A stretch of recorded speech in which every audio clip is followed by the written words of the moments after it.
Hi, today's video is about making a guidance video.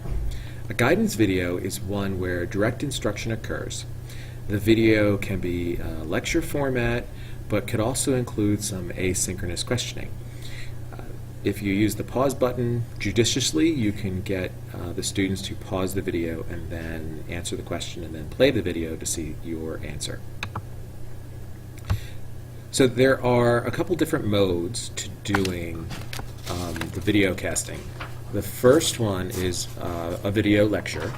The second one is screencasting. The next one is a flip chart video. The next one is using an iPad or a tablet. And finally, the last one is doing some type of student-created video. The video lectures, and here's an example of one. There are a couple advantages and disadvantages to doing the video lecture. So first, the advantages. This requires absolutely no extra time.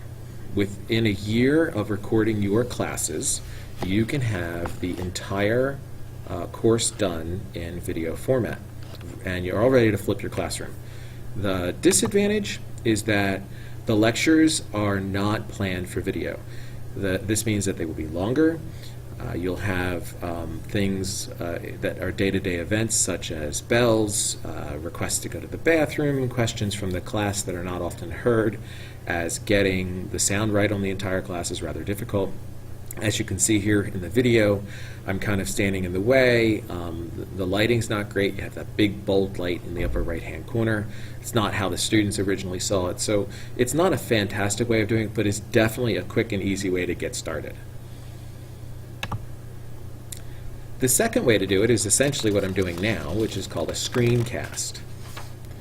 So a screencast looks like this. So mute Steve there. And the advantages are you can use any software to demonstrate the content. If you have a web browser, if you have a Microsoft Word document, PowerPoint, whatever, I'm using PowerPoint right now, you can use that right inside your computer.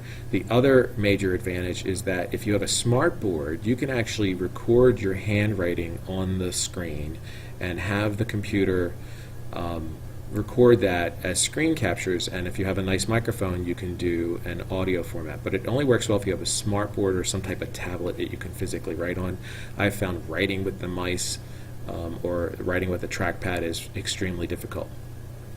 The other thing you can do is that you can read from a script when you're doing a screencast, because a lot of times you can't see the person on video. Like right now, you can see me on video, but sometimes we can blank that out, and you wouldn't be able to tell if I was reading from a script or not.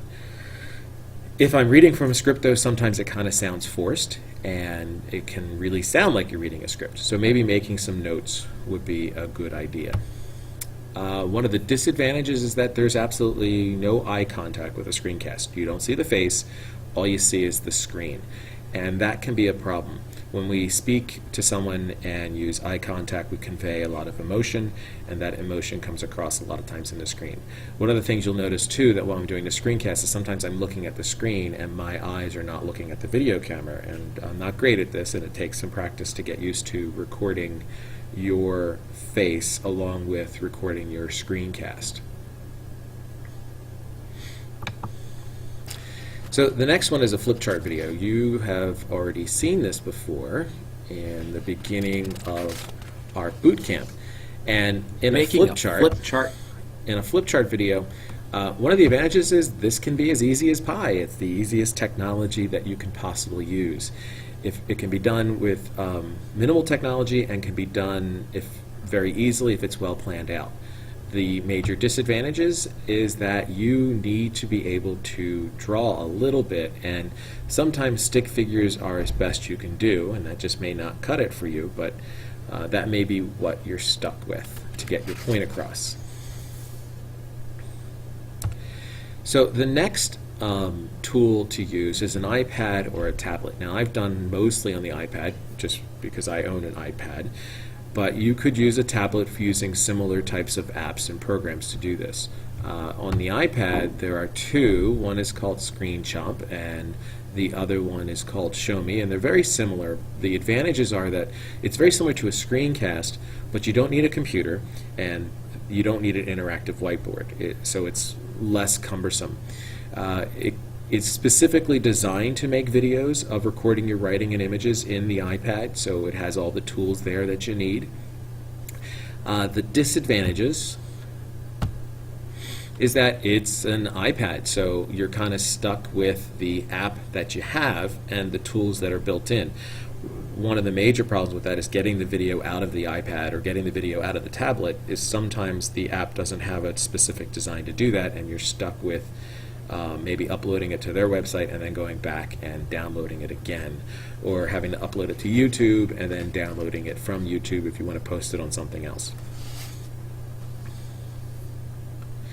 Finally, there is student-created compilations. I really like this idea. This is where students take a topic and they do the work, and you sit back and relax. Well, not really. So up front, though, the students are doing all the work. And one way to do this would be to use a non-cumulative type of unit. For example, you could be talking about the planets, and each student could take a planet and they could do the research and they could create a video on that planet. And then you can put all those videos together to make one video, or you can assign different individual videos for flip assignments, and the students can do them one at a time. The disadvantage is that you have to make sure that you're checking their work as they go. So you might have a student whose work is really good, but you might also have some students whose work is a little bit subpar, and you can kind of see the difference in some of these videos, that some of them are better than others. You also have to make sure all the content's right and there are no mistakes.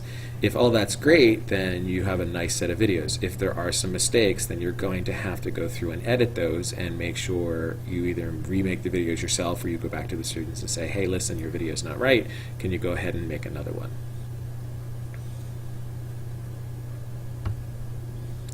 So finally, remember, as a friend of mine told me, that this is not a Hollywood production.